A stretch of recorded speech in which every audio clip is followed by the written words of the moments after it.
नमस्कार, मैं हूं आपके साथ मयंक। आज 23 तारीख है।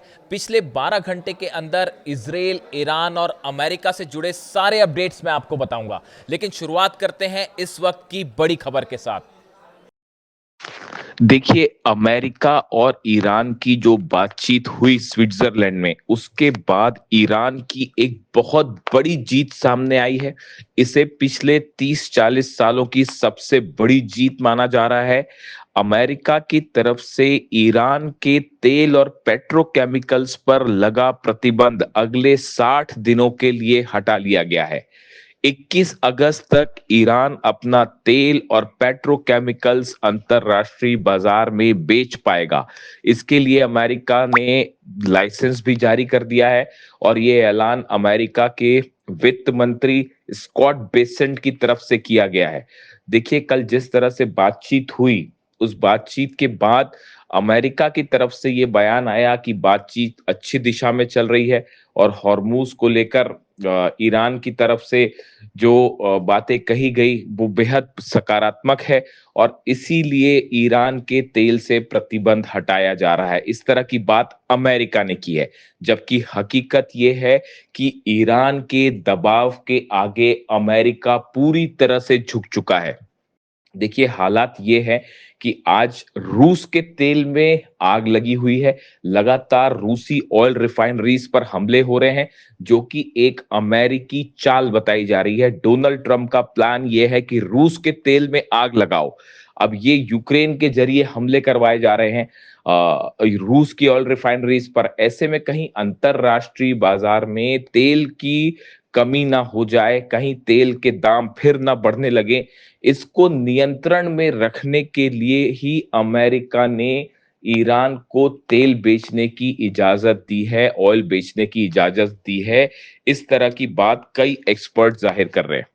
लेकिन हालात चाहे जो भी हो, हकीकत यह है कि ना सिर्फ जंग में ईरान ने जीत हासिल किया है, बल्कि बातचीत में जिस तरह से कल ईरान बातचीत के बीच उठ के चला गया था और यह कहा था कि अगर धमकियां दी जाएगी तो हम बातचीत नहीं करेंगे, इससे पूरी बातचीत खतरे में पड़ती दिखाई दे रही थी।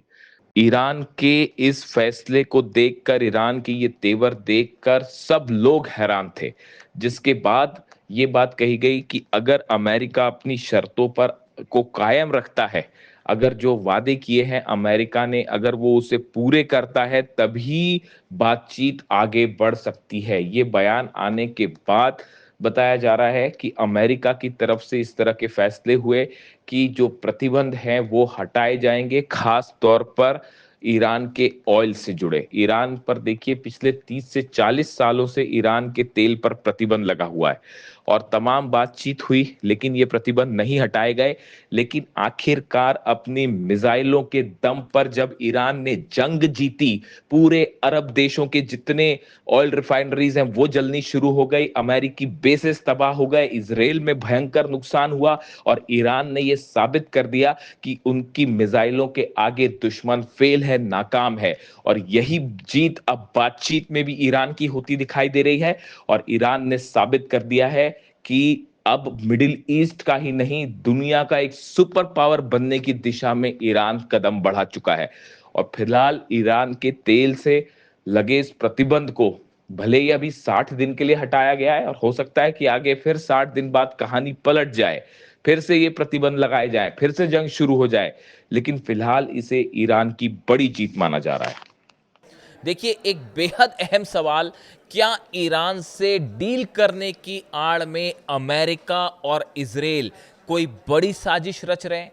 क्या ये डील सिर्फ एक दिखावा है और इसके पीछे एक ग्रेटर इजराइल बनाने का प्लान चल रहा है?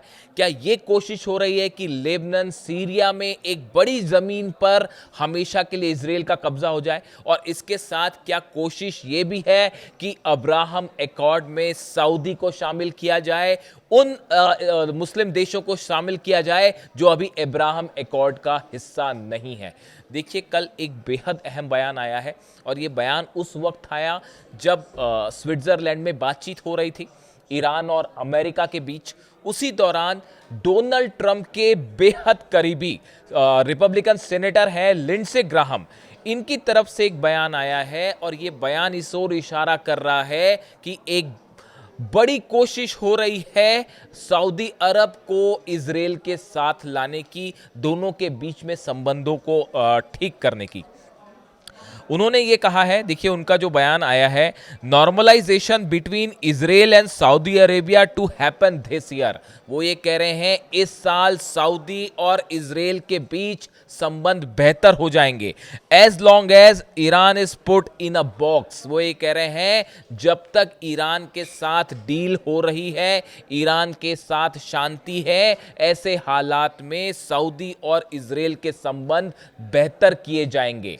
दूसरे शब्दों में अगर कहें तो ये इस ओर इशारा है कि अगर ईरान और अमेरिका की डील कंटिन्यू होती है और अगर ये जंग रुक जाती है तो ऐसी स्थिति में एक कोशिश होगी सऊदी और इजराइल को एक साथ लाने की, सऊदी को अब्राहम एकॉर्ड में शामिल करने की। वो मुस्लिम देश जिन्होंने अभी अब्राहम एकॉर्ड को स्वीकार नहीं किया है, वो उसका हिस्सा बन सकते हैं, यूएई की तरह या फिर बहरीन की तरह।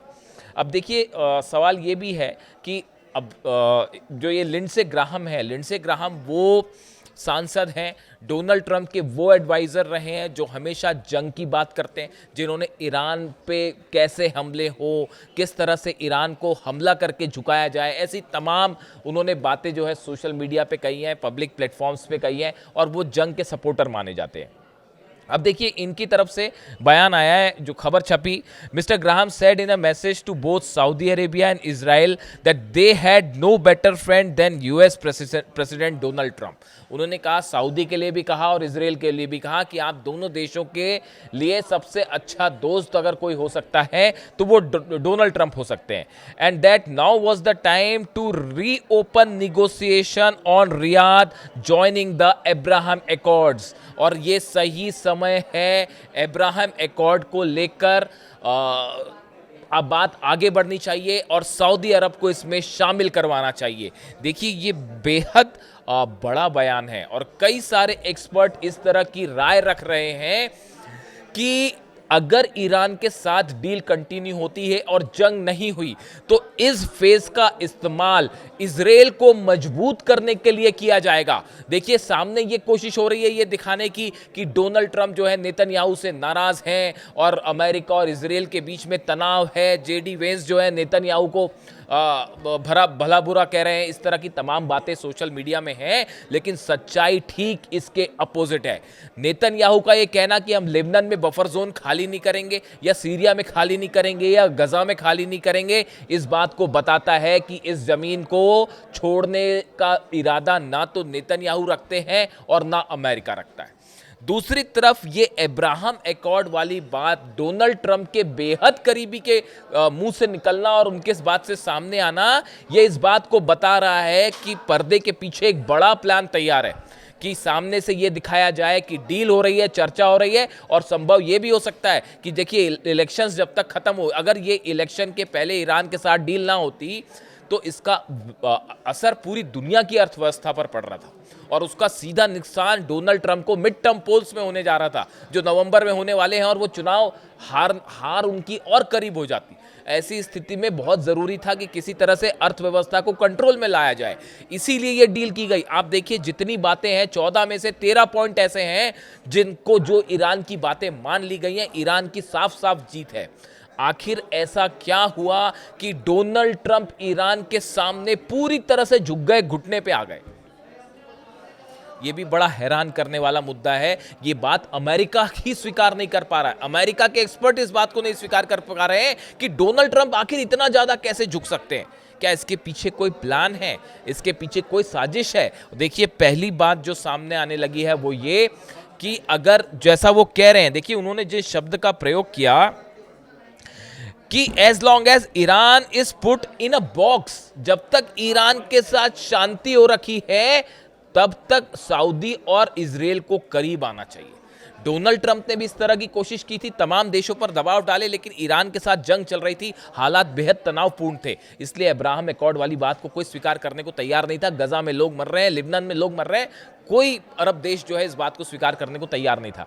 लेकिन अब शांति होती दिख रही है तो दूसरे तरीके से घेरने की कोशिश शुरू हो रही है कि पूरे मिडिल ईस्ट में कैसे इजराइल के प्रभाव को फिर से कायम किया जाए। अगर ये डील आगे बढ़ जाती है और ये पॉइंट्स जो 14 पॉइंट हैं इसके मुताबिक बातें आगे बढ़ जाए तो ईरान अगले चंद सालों के अंदर ना सिर्फ मिडिल ईस्ट में बल्कि दुनिया का एक सुपर पावर बन के उभर सकता है, अगर उसके ऊपर से आर्थिक प्रतिबंध हट जाए तो। ईरान में तेजी के साथ आप हथियारों की बात कर लें, आप मेडिकल साइंस की बात कर लें, आप जो है अलग अलग स्पेस साइंस रिसर्च की बात कर लें, तेजी के साथ डेवलपमेंट हो रहे हैं। और ऐसे में अगर इकोनॉमी सैंक्शंस हट जाते हैं तो इस पूरे एरिया में सऊदी, इजराइल, तमाम देशों को कहीं पीछे छोड़ के एक सबसे बड़ा प्लेयर बन जाएगा ईरान। और ये बात ना नेतन्याहू को कबूल होगी, ना इजराइल को होगी और ना ही अमेरिका और डोनाल्ड ट्रंप को। यानी इस डील के परिणामों की भी चर्चा की गई है। देखिए ये बात साफ है, ईरान अब बात भी अपनी शर्तों पर कर रहा है। ईरान ने जंग भी अपनी शर्तों पर करी और हराया अमेरिका को और इजराइल को, ये बात साफ है। और अब डील में भी करारी हार हुई है। पूरे अमेरिका के आप न्यूज़पेपर्स उठा के देख लीजिए, न्यूज़ मैगजीन्स देख लीजिए, टीवी चैनल्स देख लीजिए, पिछले 3 दिनों के जब से ये एमओयू साइन हुआ है उसके बाद से हर शख्स ये कह रहा है, यहाँ तक कि इजराइल में भी जो एक वो रिसर्च सामने आई हुई आपने देखा होगा कि 92% लोग ये कह रहे हैं कि भैया ये तो ईरान की जीत है। यानी इजराइल के लोग जब ये कहने लग जाएं कि ये ईरान की जीत है तो आप मान लीजिए कि वाकई ईरान की जीत है। ऐसे हालात में ये ईरान और अमेरिका की डील, देखिए इसमें बड़ी सारी चीज़ें हैं इस एमओयू में। पहली बात तो ये 60 दिन की चर्चाएं, यूरेनियम को लेकर क्या होगा, सबसे बड़ी स्थिति तो ये बनी हुई है। देखिए यूरेनियम को डाइल्यूट करना, ईरान ने एक बात साफ कर दी कि हम न्यूक्लियर बम नहीं बनाएंगे लेकिन हम अपना यूरेनियम एनरिचमेंट का अधिकार नहीं छोड़ेंगे। वो हमारे सम्मान की बात है, हमारी सॉवरेंटी की बात है, हम उसको छोड़ेंगे नहीं। यहाँ पर बात फंसी हुई है, इसको कैसे कन्वर्ट किया जाएगा, वहाँ पर जाके यूरेनियम के लेवल को, जो एनरिचमेंट लेवल है वो कैसे कम किया जाएगा, क्या वहाँ यूएस फोर्स ईरान जाएगी, आईएईए के सदस्य, चलो मान लीजिए इंस्पेक्टर्स जो है वो आईएईए के चले गए वहाँ पर जो कि सर्वे करते हैं, उनके साथ क्या अमेरिका की फोर्स अंदर जाएगी, क्या ईरान इस बात के लिए राजी हो पाएगा। देखिए ये तमाम सवाल ऐसे हैं। ज़मीन के अंदर दबा हुआ यूरेनियम कैसे निकाला जाएगा, वो कितना यूरेनियम है, उसका लेवल कम करना, कोई आप कहीं किसी साइट के नीचे, इस्फहान में मान लीजिए नीचे यूरेनियम है, आप वहाँ जाके गड्ढा खोद के निकाल के उसको क्या कम कर देंगे? अरे भाई वो कोई एक टेक्निकल चीज़ें होती हैं इसे कम करने की। ये एक सालों का प्रोसेस है, ये 60 दिन की बातचीत से कुछ नहीं होना है। देखिए ये सालों तक चलने वाली प्रक्रिया है और तब तक तो पता नहीं डोनाल्ड ट्रंप कब के रहें और ना रहें, सत्ता से ही हट जाएं वो चुनाव के बाद। तो बड़ी सारी चीज़ें हैं इस डील को लेकर जो साफ नहीं है। ऐसे में अमेरिका ने और इजराइल ने प्लान बी पर काम करना शुरू कर दिया है। मैंने आपको बताया ये जो हमले हो रहे हैं रूस पर, देखिए रूस के ऑयल के 80 से ज़्यादा ठिकानों पर हमले, क्या कई सारे एक्सपर्ट ये मान के चलते हैं कि ये हमले डोनाल्ड ट्रंप के इशारे पर हो रहे हैं। ये अमेरिका और यूरोप के इशारे पर रूस के ऑयल रिफाइनरीज को निशाना बनाया जा रहा है और एक साथ पूरी दुनिया में ऑयल का संकट ना हो जाए, इसलिए ये डील करके किसी तरह से हॉर्मूज को खुलवा के जहाज़ों को निकालने की बात की गई। ऐसे में बड़ा सवाल ये है, क्या इस डील के ज़रिए एक बार फिर ईरान के लिए एक बड़ा प्लॉट तैयार किया जा रहा है कि हॉर्मूज पर कैसे कब्जा किया जाएगा, उसको लेकर भी बयान सामने आ रहे हैं। लिंडसे ग्राहम का ही बयान आया था कि हॉर्मूज पर जो है वो अमेरिका को कब्जा करना चाहिए और यहाँ पर टोल टैक्स अमेरिका को लेना चाहिए। डोनाल्ड ट्रंप की तरफ से भी इस तरह की बात कही गई। यानी क्या हॉर्मूज के लिए, क्या ईरान के लिए, क्या अरब देशों के लिए एक बड़ा प्लान अमेरिका ने और इजराइल ने तैयार किया है और उसी के तहत हर प्लानिंग हो रही है? ये एक बड़ा सवाल है। इससे जुड़ा जो भी अपडेट होगा मैं आप तक पहुँचाऊँगा। वीडियो कैसा लगा कमेंट करके बताइए। Thank you so much.